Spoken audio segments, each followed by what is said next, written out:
આ સાથે મહત્વપૂર્ણ સમાચાર આપને જણાવીશું। પાકિસ્તાનથી આ સમાચાર મળી રહ્યા છે। પાકિસ્તાન સંસદમાં નારા લગાવવામાં આવી રહ્યા છે। ઇમરાન ખાન વિરુદ્ધ ઇમરાન ખાન મુર્દાબાદના નારા લગાવવામાં આવી રહ્યા છે। પાકિસ્તાનથી આ મહત્વપૂર્ણ સમાચાર। જૈશના અડ્ડાઓ પર જે રીતે હુમલો થયો, હુમલા બાદ આ નારા લગાવવામાં આવી રહ્યા છે। પાકિસ્તાન સંસદમાં અત્યારે ઇમરાન ખાન વિરુદ્ધ જ નારા લગાવવામાં આવી રહ્યા છે। મુર્દાબાદના નારા લગાવવામાં આવી રહ્યા છે।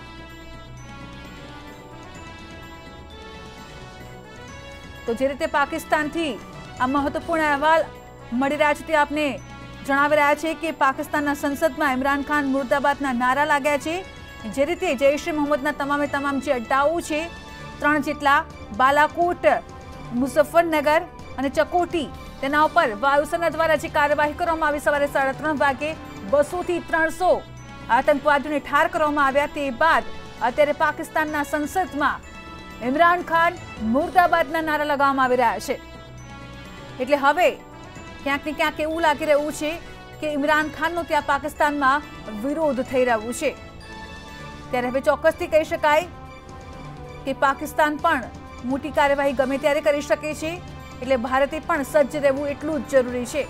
ઇમરાન ખાન મુર્દાબાદના નારા લાગે છે પાકિસ્તાનના સંસદમાં। વિદેશ મંત્રાલયની બેઠક હતી અને ત્યારબાદ સંસદમાં તમામ લોકો હાજર હતા। ત્યારબાદ જે સમાચાર મળી રહ્યા છે પાકિસ્તાનથી, પાકિસ્તાનના અહેવાલ અનુસાર જૈશના અડ્ડાઓ પર જે હુમલો કર્યો, ભારત દ્વારા જે કાર્યવાહી કરવામાં આવી, વાયુસેના દ્વારા 200 થી 300 આતંકીઓને ઠાર કરવામાં આવ્યા।